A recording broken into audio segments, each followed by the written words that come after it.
Hi, I'm Rocky Best, and I'm one of the founders of Break the Cycle 200. Now, Break the Cycle 200 uses one-day 200-mile bike rides and other crazy athletic endeavors to help raise awareness and funds to end modern slavery. So today, as we continue this conversation, I want you to hear about how a small, faithful act turned into something far greater than what we thought it could be. And I want you to find yourself within the story.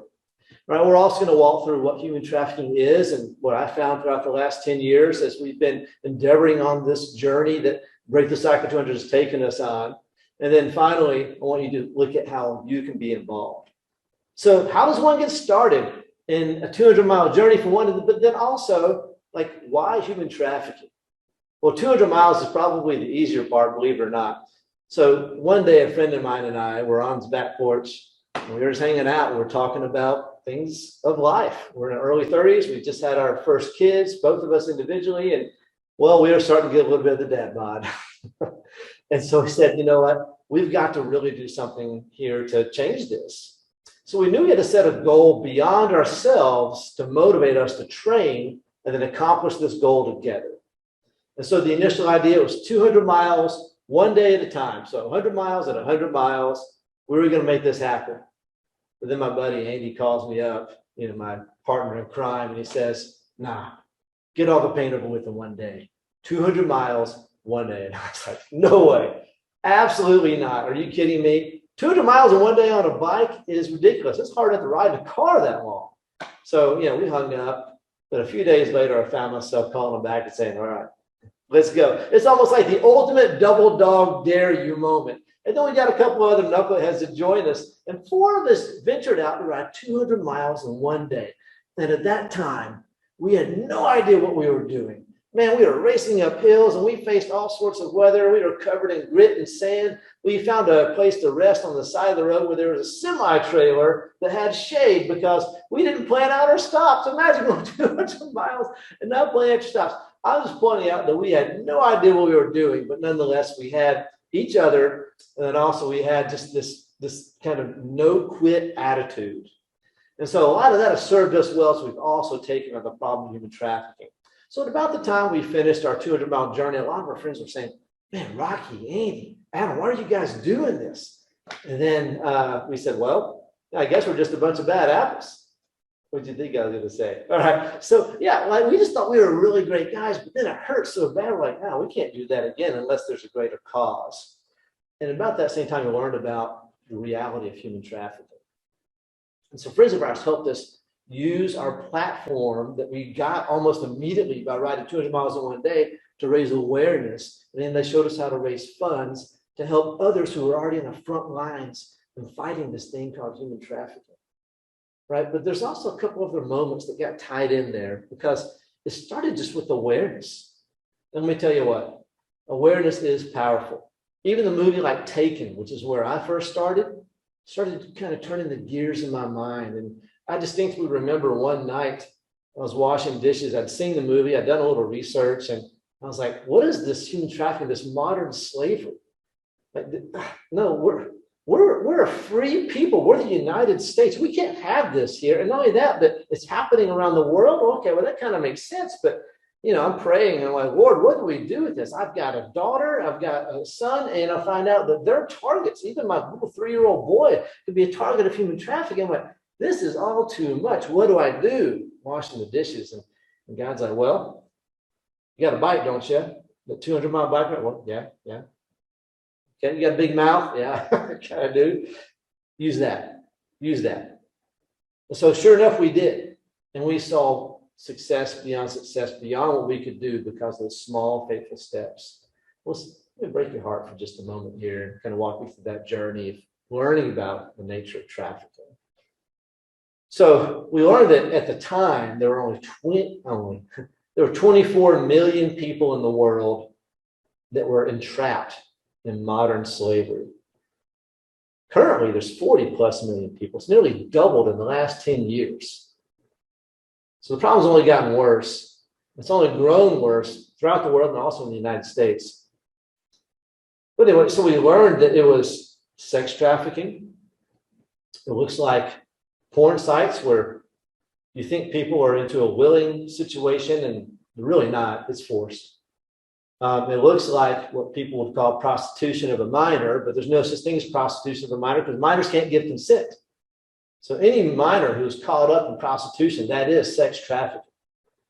It looks like labor trafficking, where men and women are locked into a life of servitude where they have no ability to make any decisions in their life. Any money they make actually goes back into paying their expenses.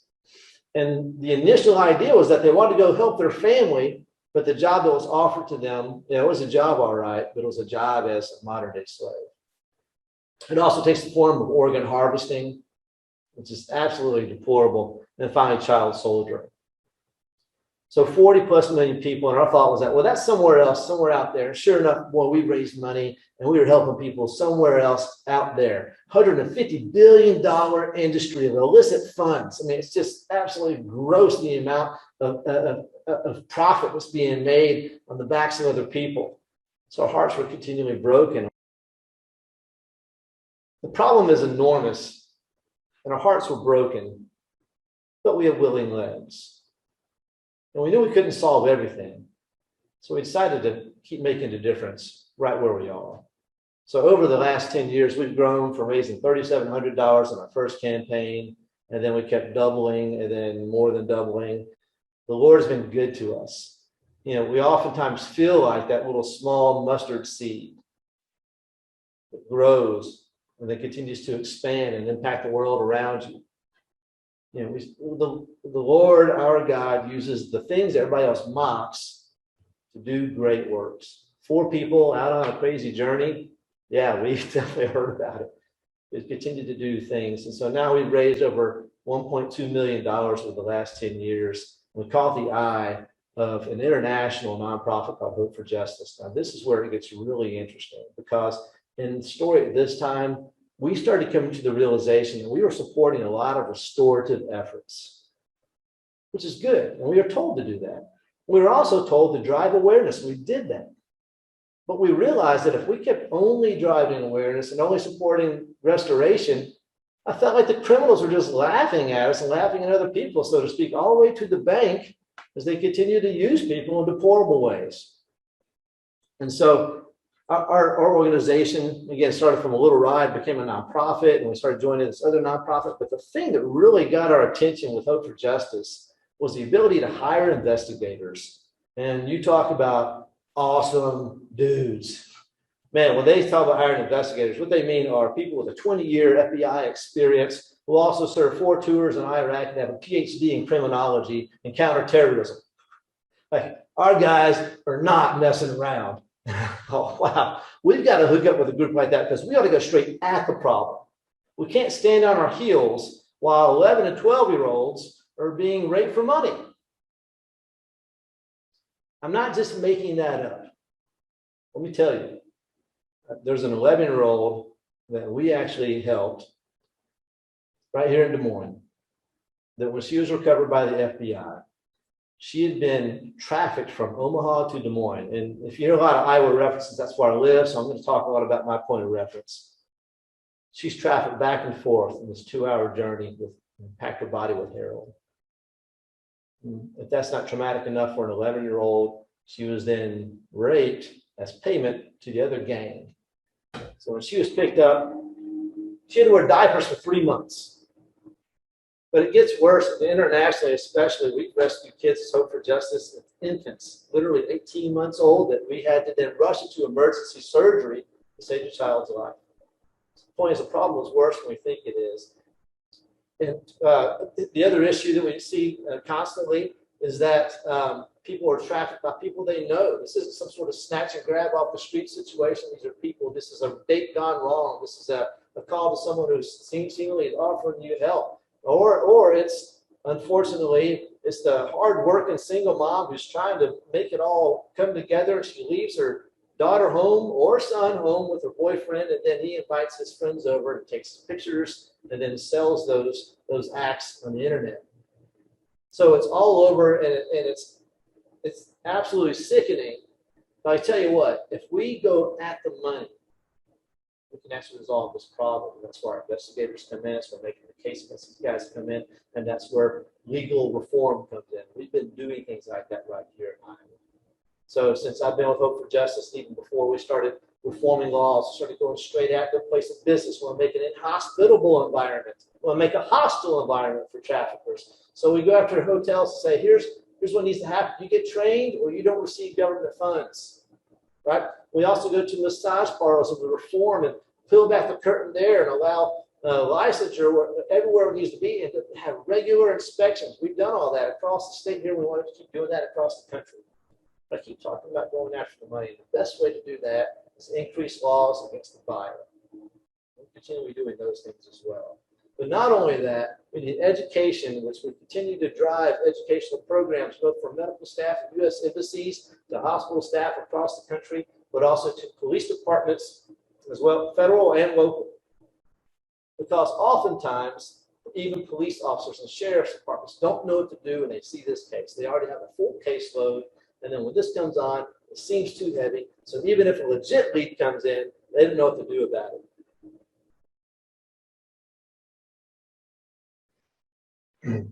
So things to be aware of when you're out in your community, as you're keeping a keen eye. You might be thinking, oh gosh, is this stuff happening around me? Well, I know mostly, and we're probably talking about sex trafficking most of the time. So this looks like it'll present itself in several ways. One could be a much older man with a much younger woman.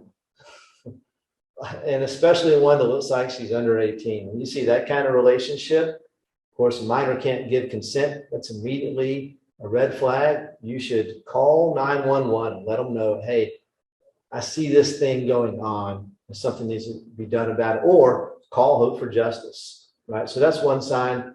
Another thing is what I call the absence of normal. So if you see kids in a car and they don't have normal kid things, DVDs, car seats, even snacks, and with people that you don't think they should belong with, kind of that spidey sense, so to speak, trust that. There's nothing wrong with calling in a suspicious activity report. An SAR is what we call them, and that's what they are. They're just suspicious activity. Let others come in and figure out the gray. Or at least if it's at a gas station, for example, we'll know, okay, well, this one's got so many SARs, let's start camping out there that we can start making a difference, right? So I think ultimately, when you see things like that, or let's say you're out early, like an early bird, 4 o'clock in the morning, and you see a person who's dressed up way more than they ought to be, or much differently than they ought to be at 4 a.m. in the morning, okay, that's kind of weird. She should, I don't know if that gal should be walking around like that. That's, if you think, oh, it's just prostitution, let me tell you what, prostitution is not just prostitution. Over 85% of prostitution is actually sex trafficking. Sex trafficking and trafficking at large involves force, fraud, or coercion. Now, there's very few women I know who get into that business that have to be force, fraud, or coercion.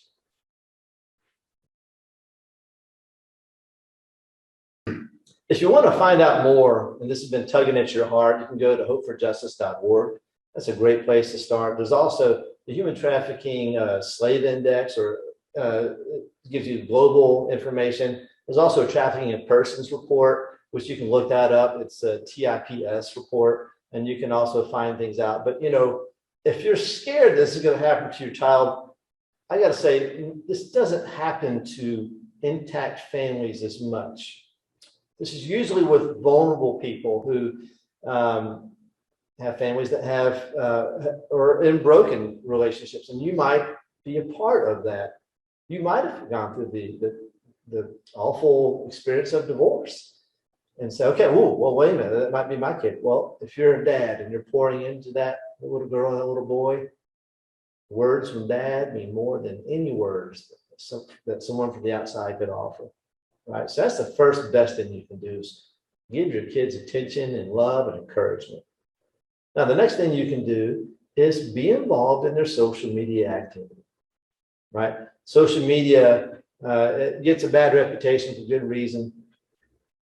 Know who they're talking to, show them, put filters on their phones for crying out loud, right? So I know, like, be the bad dad. The point is, be engaged and know what they're doing. And also, like, know where your kids are, right? I mean, these are basic things, but your kid is most likely not going to come across this, and especially if you have a healthy relationship.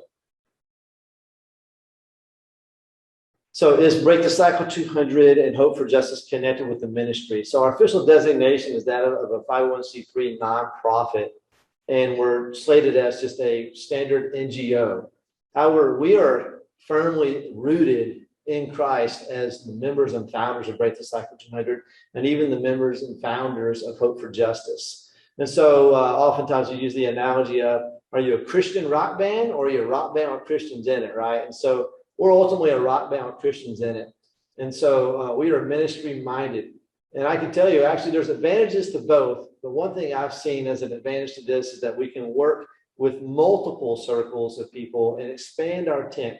And I'll be able to have conversations with people, not only about trafficking, but especially about what it means to know our Lord Jesus Christ in ways unique to being Christians in a rock band rather than a Christian rock band. But yes, we and I personally seek to honor Christ in all that I do. I'd say the first next best step is to help one, become educated, but then number two, drive awareness. And so if you're looking for help in that, certainly we at Hope for Justice can help, either send a speaker or do like a teleconference. We can even help you as a church, or even like a civic club or a men's group, figure out, hey, here's how we can bring other people together, present the reality of trafficking, right? And then start the conversations from there. Now, I think the first most valuable step really is to drive awareness. Why? Because awareness drives action, action drives change, and ultimately change drives rescues and reformation. I can't think of a better way to glorify God than to use your strength, to use your time, talent, and treasure to help those who are most in need, right, with the things that you have. And for me, when I ride in this way, I feel the pleasure of God. So with that, I want to invite you to do good together. I'm Rocky Best. Thanks for your time. Onward and upward.